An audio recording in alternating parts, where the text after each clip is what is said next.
Welcome back to another episode of Broke Up, Not Broken. I'm your host, Jamie Lima, and founder of Allegiant Divorce Solutions, where we help people prepare for, navigate, and recover financially from divorce. This podcast is your one-stop shop for mastering your life and your finances throughout the entire divorce process.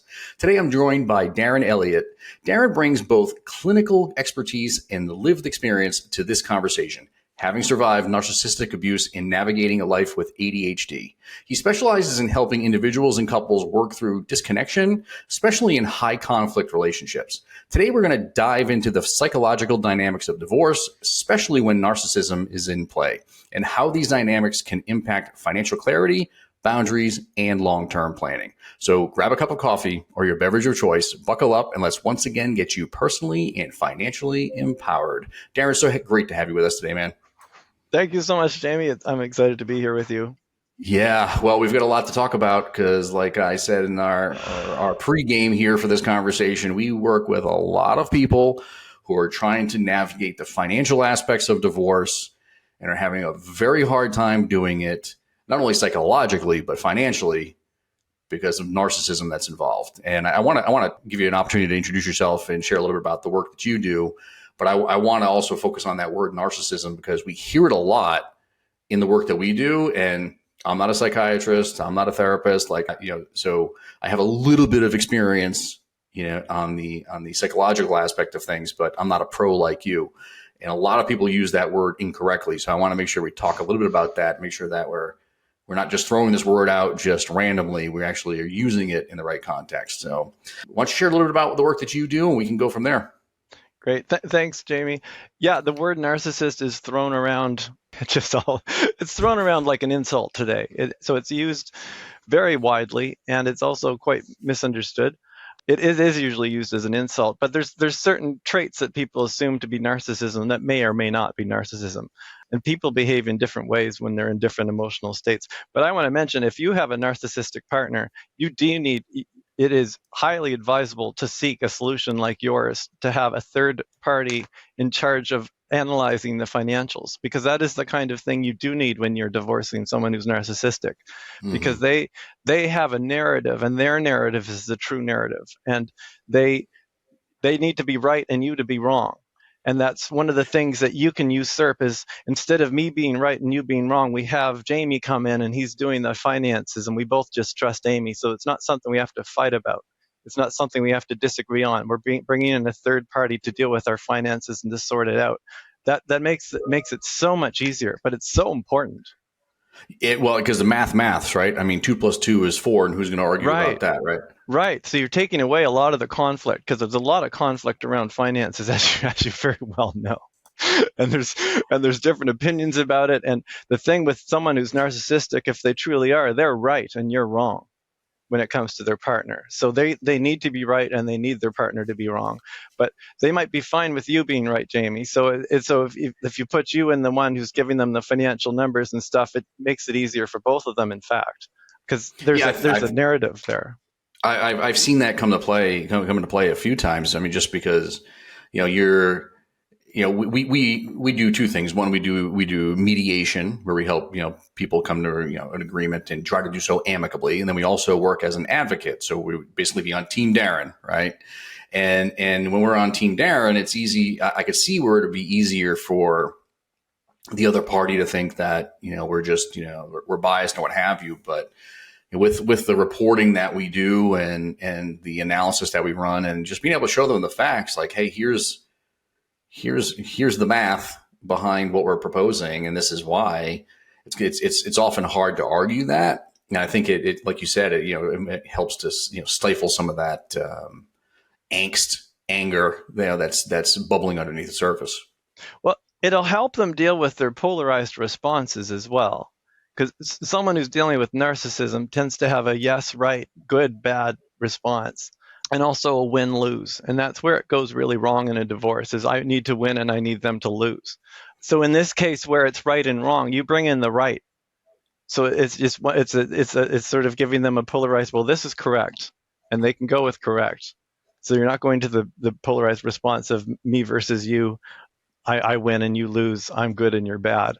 So that's super helpful. To to let them feel like they're winning is part of the work as well, to recognize I'm helping you both here. Because that's really important. They need to feel like they're winning. And if they don't feel like they're winning, they're going to attack. So I would imagine part of your work is like, this is how we come up with a really fair thing, and we're not going to make a mistake, and you're not going to be cheated. Because they also have a feeling like they're being cheated. You're trying to cheat me. So they're going to try to cheat you first. So if you're giving them clarification that no one's going to be cheated here because I'm taking care of the numbers in a systemic way, and numbers are numbers, then that feeling of everyone's trying to cheat me, that can be dealt with. So you're actually giving them narcissistic management tactics just by being there with your service. That's amazing. Thank you for that. You should be in my next commercial. Right. It takes a lot of management. It takes a lot of, because fairness is one of the things that they really get upset about. And they really do have the feeling like everyone's taking advantage of me when they get into that triggered position. So managing 100%. that is very, very important. And they will not be able to manage it from their partner because their partner is considered on the other team. Yeah, but you can be on their team, as you rightly acknowledge. And that's 100%. what happens in therapy, too. I'm on both of their team, and they're able to feel that I'm on both of their team. That's how the work is possible. It's developing trust with someone who doesn't trust easily. So let's talk about that a little bit. There's I on my side see a lot of like financial abuse, financial manipulation, so on and so forth. And it's really hard to get any real financial clarity on what is fair and what is just and what is equitable in a divorce when there's so much of that going on. And I presume you see that in the work that you do as well, in that that interaction between the spouses and in the work that you do. So for those that are out there that are victims of this and are starting to think through like, all right, I need to gather all my financial information. I need to make sure I'm going to get what's right, but they're locked out of that information. They just don't have access to it. There's a lot of manipulation going on, so on and so forth. How do you, I guess the word is like, what are some common tactics you can share to help people get beyond that and maybe come to the table with a much more, being much more forthright? So I do recommend they service themselves with resources like yours, but also a divorce coach, actually, someone else to take the lead apart from the two of them and the lawyer. The divorce coach will charge less than the lawyer, and we'll have more expertise with how to deal with them, for one. Yeah. When it comes to narcissism, you're essentially dealing with angry, immature, emotional processes.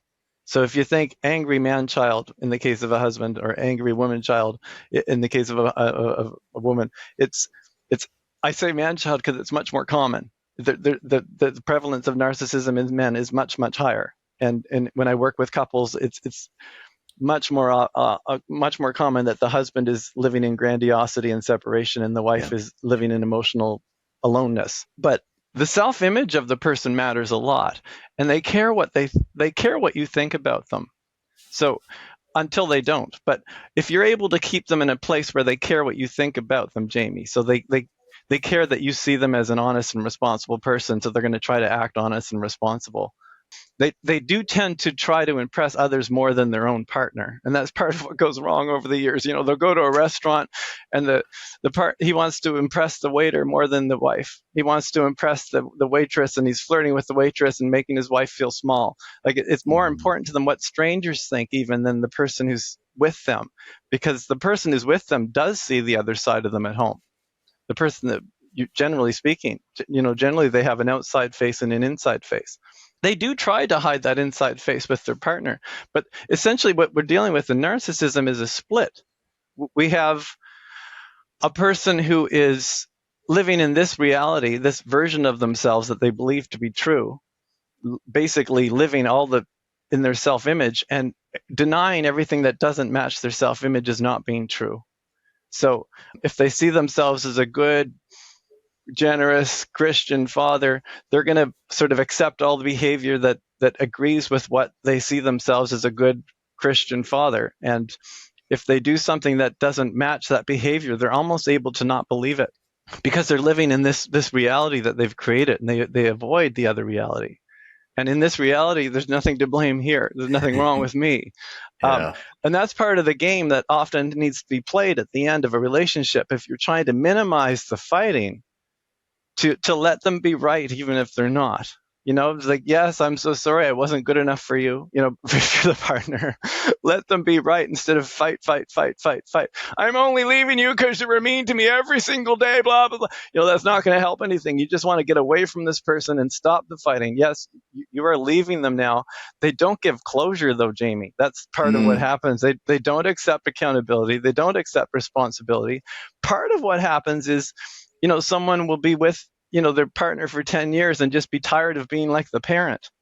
It's like, it's been 10 years and they still put their dishes on top of the counter and wait for me to put them in the machine instead of just putting them in the machine. 10 years. And like, I didn't grow up with a dishwasher. It's like, you didn't learn how to use it in 10 years? Who cares if you didn't grow up with a dishwasher? Like, put a YouTube video on and figure out how to use the dishwasher. Exactly.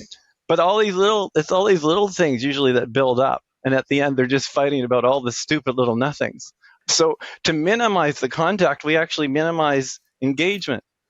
And we use what's called the BIF method. And that's because when they're at the point of divorce, they're not living together, hopefully, at this point. They're not having the daily interactions. They're leaving for good reasons. Keeping their interactions brief, informative, friendly, and firm. Just short.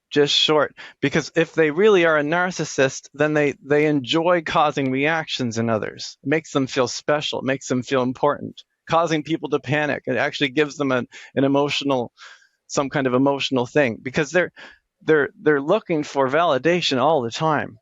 One of the traits of narcissism is the addiction to validation. I need to be feeling good, and you need to be making me feel good. So if you're able to make your client feel good, they'll be more compliant. If you're making them feel good about themselves, they are going to be more cooperative. They tend to behave the way we are seeing them as well, because they learn to mirror others a lot. So if you treat someone like they're a super nice, friendly guy, you're more likely to get a super nice, friendly guy in return, because they really are used to mirroring the person in front of them if we're actually dealing with narcissism rather than just being authentic. If you see them as an asshole, you will probably get an asshole, because they don't care to show you the face facade then. Like, oh, right, you see me as an asshole, I'll show you, asshole. Like that. So how we treat them really, really, really makes a big difference in the case of narcissism. They're extremely sensitive to feedback that's perceived as criticism. So things need sugarcoating. They really do. And, I don't teach couples, you don't have to manage your partner. But if you're leaving your partner and you want to minimize the damage, you do have to manage that partner while you're minimizing the damage. 100%, man. So there's a lot to unpack here. And the BIF method is one that I subscribe to myself. And having actually had a chance to see Bill Eddy speak, who is the one that, like, the founding father of that method, Bill Eddy, I think it's one of the most amazing ways to do things. And one of my next questions for you was going to be around boundaries, because as you're saying this, it's like boundaries, all I'm hearing is like, we've got to set like some financial, emotional boundaries in this process. And in my own divorce, that was one of the things that I struggled with myself early on, where it was like, I was like, I just want this thing over with. Like, how do we get how do we make this like kumbaya and everybody get along and just move on? And the response back that I got back was, I'm going to make this as painful and as expensive as possible. So get ready. That was what I got back. So before I had a chance to learn more about the Bill Eddy approach and the BIF approach and working with people like you. And I'll just share this with you. One of the things that I'm a big advocate for is creating that team you, which is bringing people like you into the mix early on to get the emotional support, to work with financial planners like us to get the financial support, having a good attorney if you need one. Not everybody needs to have an attorney on the team, because 9 times out of 10, you're just going to flush a bunch of money down the toilet. That being said, most of us could not get through this experience without having an attorney to fight those legal battles. So you've got to have, you've got to have your friends and family. You've got to have all this support around you, creating Team You, in order to be able to get yourself through it. Big mistake that I made was not doing that. Oh, A bigger mistake that I made was not abiding by the BIF method. Being brief, being what's I forget. Informative. Just informative. Like, this right? is the information, friendly way, firm way. And But firm. firm is the boundaries. 100%. So one of the things that I tell people now, which is a lesson that I learned, is you should never respond to a text or an email in the moment of that anger, angst, because that's what these narcissists do, right? They like, it's this diatribe, like, you're an asshole, you're this thing, you're going to make us homeless, you're going to do all these things. And like, it's like on and on and on. And I would sit there, dude, and I'd be like, oh, just want to like fire off the next email. And what I would do is I would sit there and I would draft that email and like get it off my chest, all the things that I wanted to say, and then delete it all. And delete it all and reply back with no more than 3 sentences. And it was the best thing that I ever did. So let's talk a little bit about boundaries and like how like someone can start to rebuild their confidence and like hold their ground and make firm financial decisions, even when they're emotionally drained, because that's where a lot of this comes in, right? Yes. And, there's a lot of controversy right now about AI, but I can tell you that I am using AI to very good effect with clients. Hell yeah. This is one of the places I recommend using AI, because it has access to so much information. You can ask AI to take my response and you can give it instructions. You can say, here's a project. I want you to respond in a firm, concise, friendly, clear way that will not offend a narcissist. You could tell that to your AI instructions, and then you can put in your actual response that's saying how much you hate them and they're such a stupid heart and I can't believe, and you put that into AI and let it rewrite you something that's not going to offend the narcissist. Honestly, it can do that. It can do that. It can soften your words. This is exactly ties into the emotional regulation, and you talk a lot about emotional disconnection. This is your way to be able to do that. When you're upset, your brain is turned off. People need to recognize that. When they're feeling like this because they just got a stupid accusatory email from their partner that's just ridiculous, and they're feeling like this, their whole frontal cortex turns off if they're in fight and flight mode. So you're not thinking with your full brain. You are going to say and do things that you really don't even mean when your wise adult is awake, because your wise adult lives in the most advanced part of our brain, which is up here. And when you're in that triggered state, do not reply unless you're using a really good AI filter to fix your reply before you send it, because you have to before in 2 hours. But no, calm down, sleep on it, think about it. Let yourself vent your true reply and then say, will this help me or hurt me? Oh, okay. So if the truth is going to hurt me, then that's not what I want to do. That's not the outcome. You're not going to get closure. That's why it goes so very, very wrong, is because you do not get closure with a narcissist. They do not accept what their side was. They have a reality that will not match reality. They will be, and so that doesn't give you closure, and it gives you that feeling of wanting to get closure over and over and over. You're not going to get it from them. You're going to need to get it from a therapist or a coach or your best friend. You're not going to get closure if someone's truly narcissistic. They don't allow it. Unless you have a coach. Like, I work with narcissism. I don't consider it a fixed personality disorder. But when someone is in therapy for narcissism, they become a recovering narcissist. Just like an alcoholic becomes a recovering alcoholic. And if they stop doing the personal work, they do fall back into their narcissistic ways. They can break out of them with daily personal work and guidance to mature emotionally. Because a narcissist is emotionally immature. He's acting on processes that are me versus you. They're lacking object constancy. And what I mean by that is, when they're mad at their partner, they forget that they love their partner. And for most of us, that keeps us in what we call compassion. I'm mad at this person, but I love them and they love me. Therefore, I'm not going to attack them. That's object constancy. That doesn't exist if they're really a narcissist. When they're mad, all they are aware of is anger. And they will launch into a mean attack and they think you deserve it. Or they've learned not to launch in a mean attack and they go into quiet, cold distance where they're vengeful and contemptful, and you feel the cold distance, but they're pretending, oh no, everything's fine, I'm fine over here. But meanwhile, they're plotting your death, like you can feel the cold. So they'll either be overtly abusive or they'll be passive aggressively abusive, building up a case against you, that kind of thing. So that's what we're managing. And how do you handle that in those therapy sessions that you have, right? Like, because you work with a lot of couples who are deciding whether to stay, whether to go, like dealing with all this stuff. And I'm presuming, I guess let's answer this from both a psychological and a financial perspective, right? Like how do you like practically work through this with couples that are from a psychological perspective, but also like encouraged to explore like how to handle the financial aspects in these cases that are super high conflict? Yeah, it's a good question. I mean, couples come to me before they're ready to break up, or they're right at the edge. Sometimes they're like, we were going to break up and we decided we'd try couples therapy. That's quite often when they come in. I watched the interactions of what's happening in front of me, and I can recognize narcissistic patterns pretty quickly. I'll call it out. And what happens that's different with me and other therapists when it comes to someone who is experiencing narcissism is I understand it in a deep enough way that I start by guessing what's happening for them, because they're not sharing what's happening for them. They're just playing the game as they think. And so I will start guessing, are you thinking this right now? Are you feeling this right now? When she said this, did you think this? And they're like, oh, well, yes. And when she said that, did this happen? So I have to be guessing the narcissistic processes that are going on for them and not judging them at all, and recognizing where they're coming from and how that reaction is happening.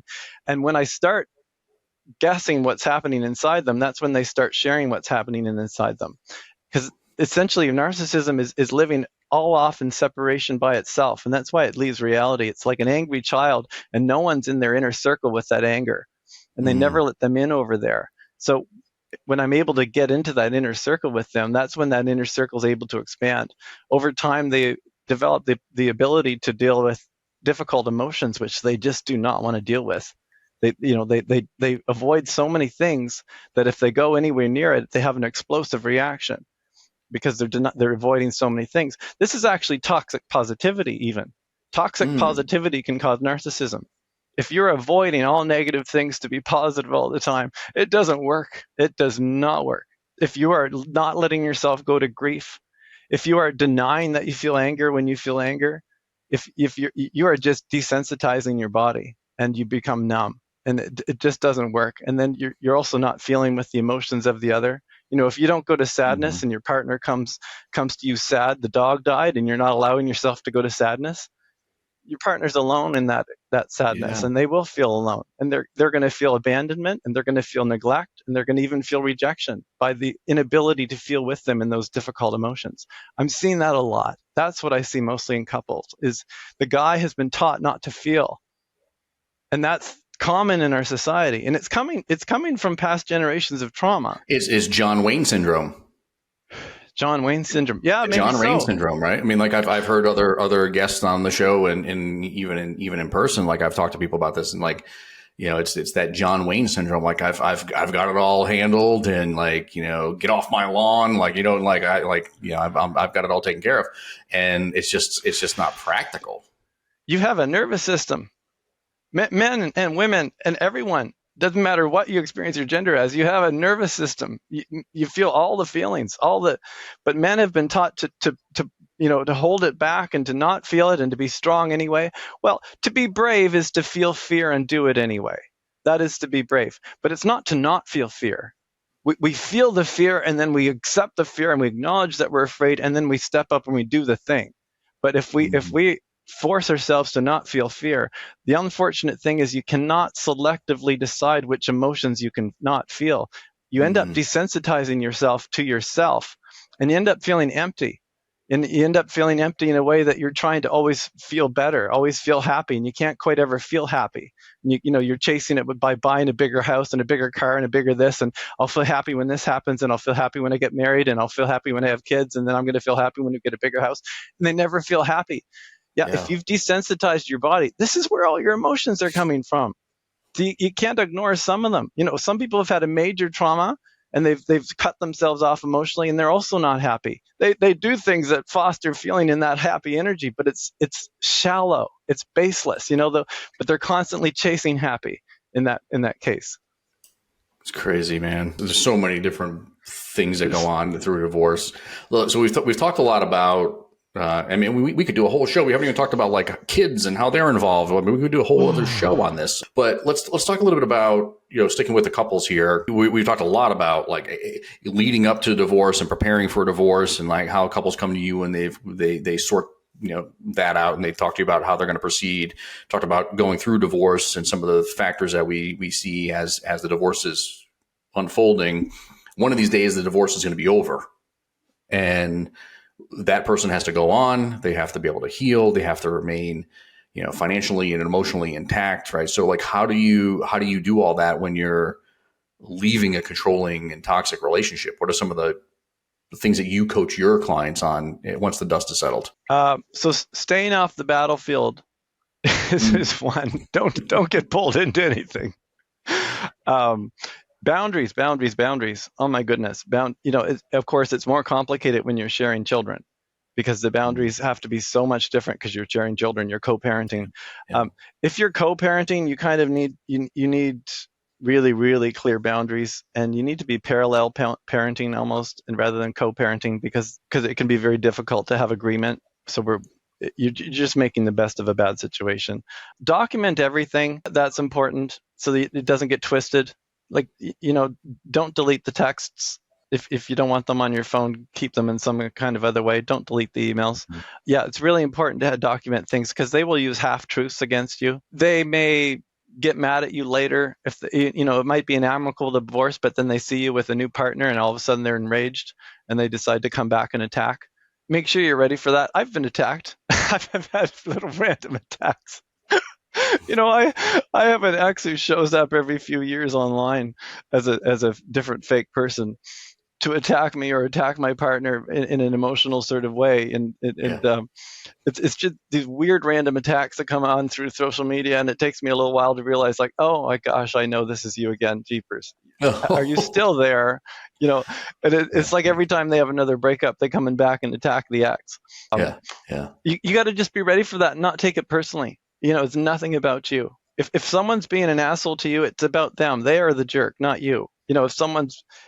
That's what goes wrong in these relationships too, because the partner is blamed for all the, if someone's narcissistic, they feel like how they feel is your fault.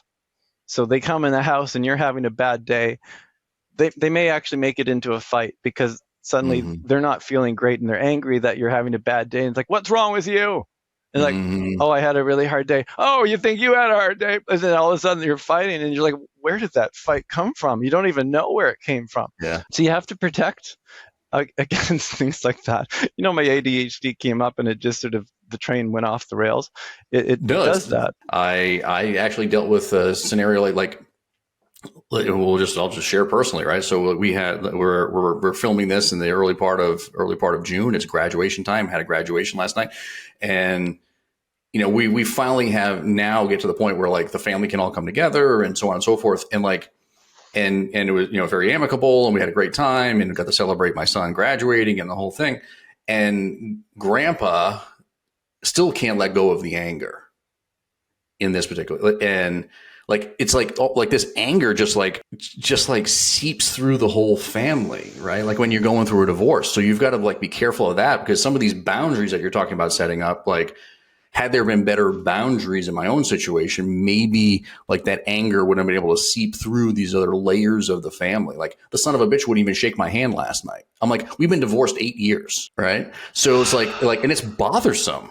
Right. I'm like, wow, this is like, and I don't have anything against the guy. I think he's a great guy. He was always amazing to me, but it's like all these things, like, it's just like, it's now, and it's hard to unwind that, because these family members are like, I don't even know how to describe this. I don't even really know where I'm going. Maybe my ADHD is kicking in with this.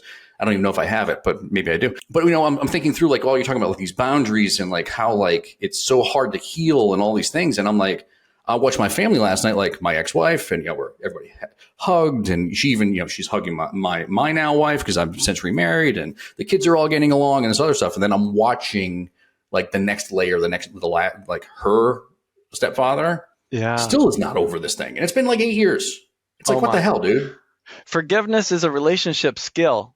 It's an emotional process that's a higher level emotional process, and he doesn't recognize that when he is feeling those ugly feelings, he is the one that's feeling that negative energy in his body. It's not you. He's feeling anger and you nasty person. He's the one that's in that negative energy. He's the one that's drowning in that. That's why forgiveness is important. It's not for the person over there. It's because he's producing cortisol. He's more likely to get cancer. He's more likely to have a heart attack when you're harboring those resentments and those angers. We learn to give those things up and accept that other people are flawed and not perfect and that things go wrong, and we let those go. But yeah, he's just living in that ugly state when it comes to this, not letting it go. Probably because he's been unhappily married for 25 years, but who will? I mean, that could also the generation be it. Before too. I mean, it became a bad pattern because honestly, I tell couples who are deciding whether or not to stay, the way you treat your wife, is that how you would like your daughter to be treated later? The way you're treating your wife now, because that is the pattern she will follow. Your daughter is very likely to have a pattern who's going to treat her the way you are treating your wife. Are you proud of how you treat your wife? Are you, do you feel good about the interactions between you? If you don't, you should be divorcing, because those are the patterns you are giving them. If you can't get along. This is an amazing point, because I say this all the time. Like the relationship I have with my now wife compared to the relationship I have with my ex-wife, it's obvious there's a difference. Right. And the kids see it. And that was my biggest thing when I decided I wanted a divorce. I was like, I don't want my kids to ever have to feel the way that I feel. Right. Right.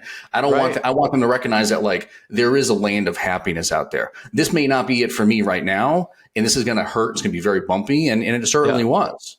But I think, like as they're getting older, they're recognizing that, I've taken myself out of that narcissistic relationship. I've been able to grow, personally, professionally, and all these things. I've become a better dad, I think. And, I try to be very pragmatic and practical and like the steady ship. Like, the kid, you can hate me. You can not like the way that I'm parenting you. You can do all these things, but I'm going to be slow and steady. Right. And I think even last night in this experience, the first thing I thought of was, you don't have to shake my hand, but you damn well better respect me in front of my kids, because I would never disrespect you in front of I would never disrespect you in front of them. Yeah. So you had that boundary. So you know what I'm saying? So I guess, and we're all talking about my personal situation. It's like, this is not about me, but I'm hoping it's a lesson to people that are listening. Like, you can set boundaries with people that, like, it doesn't have to be with just your ex-wife or your ex-husband or your ex-partner. Like, it can go the next layer. Like, you've got to start. And I thought I didn't think there was a reason for those boundaries being in place. Apparently they still are. So, but I think the message here really is if you can focus on the kids and focus on yourself and just try to be that steady ship in the night, things will all work themselves out. Because I'm seeing it firsthand. Like, the kids are amazing, and they're we have a great relationship, and we text each other, call each other, all the stuff. Right. But it took a long time to get there because of some of the things that were going on behind these. And they were growing. I mean, they're just young kids. They were feeling all the feels about the divorce themselves. Well, part of the narcissism epidemic we are watching is truly because couples stayed together who hated each other too much. That is part of what went wrong. You shouldn't begrudge each other every day and still stay together. Yeah. The patterns that is passing along are disconnected, right? A narcissist is living in me versus you. They feel like others are against them, so I'm against you too. If that's what you're watching in your parents because they never get along, yeah, it will create narcissistic ways of being for the next generation. Naturally would. We learn how to treat each other. Our brains are developing. We're born unfinished. We come into the world. Our brain is still developing until we're 27. It's still developing a lot until we're 17, but it's still developing really, really fast until we're 13. So, you can pick up a language quite easily if you start before 13, because your brain is laying down so many pathways. So all those things that happen before you're 13, the way your parents are acting together, that becomes how you see parents are acting together, and you don't even know it's anything different than others. They might learn it's dysfunctional because they see TV. And they see, maybe families on TV that are getting along, but they also may think, oh, that's fantasy. That's not how real people live. Real people fight every day. There are lots of people who think that, honestly. And people come into therapy and you say, how was your childhood? It's almost always, oh, it was okay. It was average. But if they're coming in for therapy, very often that's not actually, when we dig into it, it was normal for you because you grew up with it. But wow. Yeah. And that's a lot of the therapy is just being seen in your actual experience by someone who's witnessing what happened for you. And in the case of narcissism, there's often a lot of disconnection and a lot of trauma. that really got stored up, that they have developed like two versions of themselves, the nice version and this nasty version they get triggered into. And this version really is like an angry child, and the wise adult needs to grow. And you're talking about your wise adult taking over, go to this function, and you're like, whoa, look at all this going on, jeepers. That's your wise adult ruling, and we're meant to have our wise adult be ruling. We have different parts of ourselves. Your angry child might get triggered sometimes, but your wise adult's the one that's supposed to take the driving seat. When it's a narcissist, they forget about the wise adult. That's the thing. Like that father-in-law, he forgets his wise adult. The wise adult disappears. He goes into anger. And that's just angry child, like, oh, nasty man, nasty. And that's polarized too, right? Seeing you good or bad, right? Not all the shades of gray that Jamie actually is, but is bad, good. Like, that's very narcissistic. And that's childish. And all children are narcissistic. That's where the word was used. It was used by Freud to describe children's processes. How, the world does revolve around us. We do think that people are there to fill our needs. We do not have object constancy. We do forget that mommy's the one we love. And we like, I hate you, mommy. You're bad. That's real. That's normal for kids to do that. They shouldn't even be punished for it because they do lack object constancy. But that's when we teach them object constancy. It's not a punishable. It's a teachable. It's saying, mommy loves you, and I know you're angry right now, but we teach them object constancy. If they didn't get taught that, if they were just said, go to your room until you're calm, they might not learn object constancy, actually. And that's a lot of parenting we've been taught came from traumatized people. If you can imagine people coming back from war, granddad came back from war, traumatized, but we didn't know what trauma was 50 years ago or 70 years ago. And those processes of getting upset and triggered and avoiding emotions, that was grandpa for a lot of people. And he would have been abusive to his wife, and he would have been detached from his kids, and he may have drank too much alcohol, or he tried to be good, always trying to be good, trying to be happy to avoid the trauma. And then, making the kids always be happy. And if the kids come with something serious or bad, or it's like, oh, grow up and be a man. I'm a man. And that essentially, complex post-trauma stress disorder is essentially being passed to the next generation as if that's parenting. And that did happen. That happened a lot. Keep calm and carry on was not meant for every day. It was just meant for wartime. And we took it on. We took it on as a way of being. And now we can see it sort of playing out in a big mess. It really is a big mess all the way around. And I'd love to have you back and talk more about some of this stuff because I think it's incredibly important. The message is incredibly insightful and really just a unique perspective on some of the emotional and financial fallout that we see in high conflict divorces. So Darren, thanks so much, man, for being on the show today. For anyone that is dealing with the complexities of a toxic relationship, I really, really encourage you to check out more of Darren's work on TikTok, Instagram, YouTube, explore some of the remote therapy options that he has available through his practice. And as always, if you need financial guidance or clarity or any support from the financial side of your divorce, you can head over to allegiantds.com to learn more about how our team can help and book a complimentary and confidential call there. Don't forget to subscribe to more episodes of Broke Up, Not Broke In like this, and for more expert advice on empowering conversations. Until next time.